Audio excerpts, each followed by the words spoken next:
How do you respond to fear? Do you breathe fast? Do your muscles tighten and your bowels loosen? These are normal fear responses.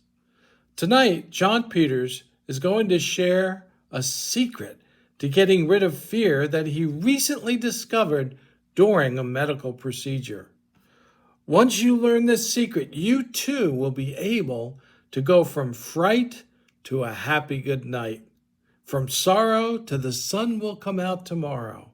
From quaking in your boots to guffaws and loud hoots. Please join me in welcoming John Peters as he shares his speech, Tell Your Dread to Drop Dead.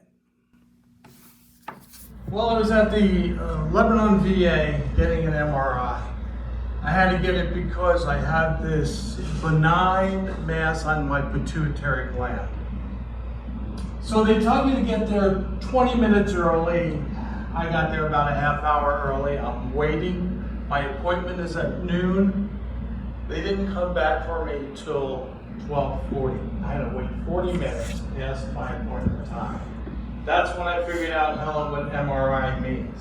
Makes really irritable. I was irritated. But out of the corner came this sweet lady tech, and she invited me back with a sweet, pleasant demeanor about her, and I joined her in the room where you put your gowns on, you know, the ones that flap in the back. You don't have to visualize that, okay? And after that, she leads me to the back room, all right? You walk in this room of doom, and you see that alien machine that looks like a supermassive black hole of death called the MRI. It is scary. More scarier than that was the tall, thin, almost bald guy, and he had a little bit of hair on his face, but he was mean looking. He looked like the MRI Nazi. He was angry. I didn't do it. He was angry.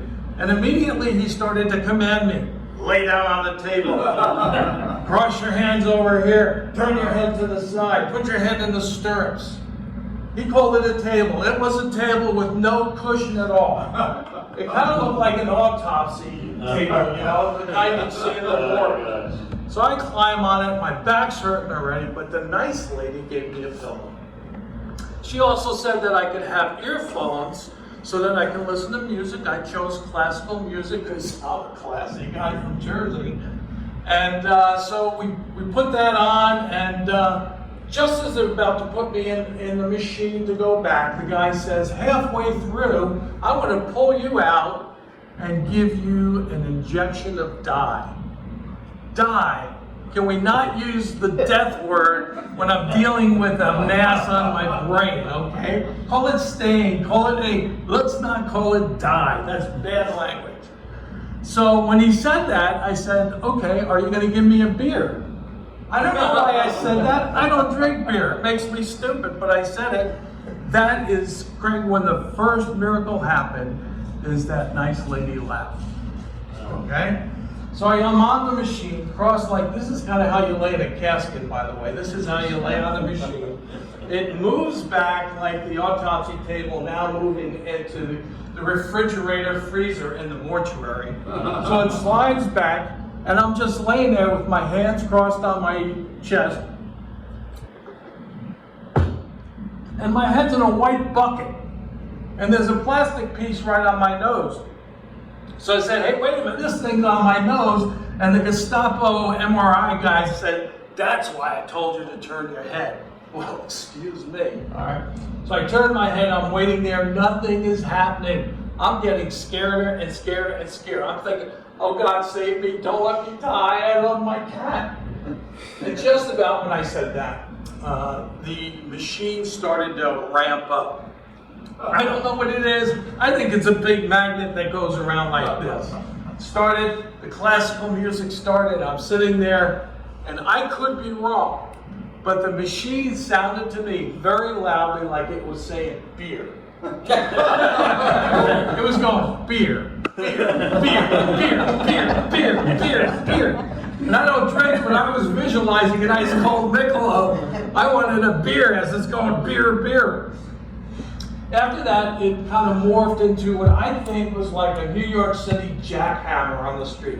Ba, ba, ba, ba, ba, ba, ba, ba. Now, I could be wrong, but I think the classical song that I heard was the 1812 Overture. Ba, ba, ba, ba, ba, ba, ba. The piano goes off. Ba, ba, ba, ba, ba, ba, ba.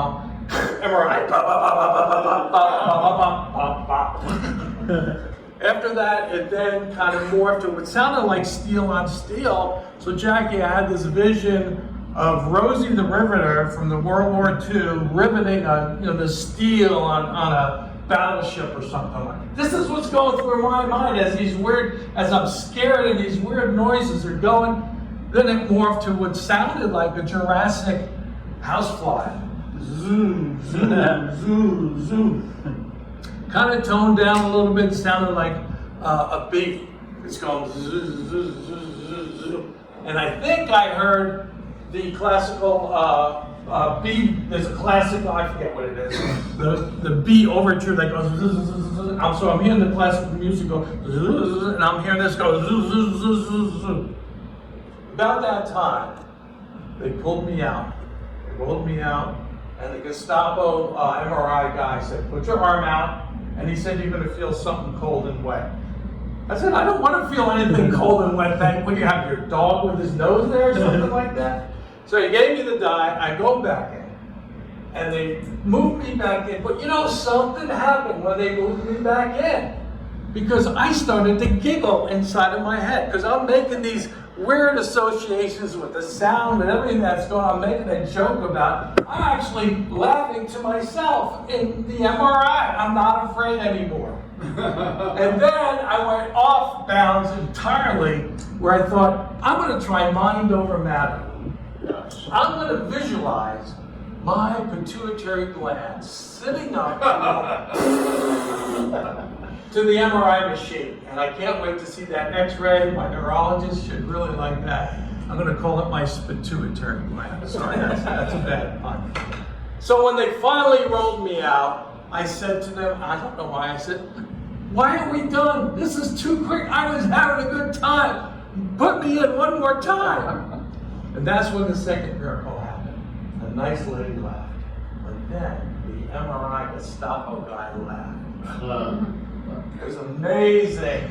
I left in such a good mood. I enjoyed my MRI, and that's the message, see? Is if you add laughter and humor to difficult, fearful situations, you can change the whole atmosphere of your own mind and the room that you're in. I had such a great MRI that afterwards I called my doctor and signed up for a colonoscopy. Why not? Why not? Mr. Toastmaster.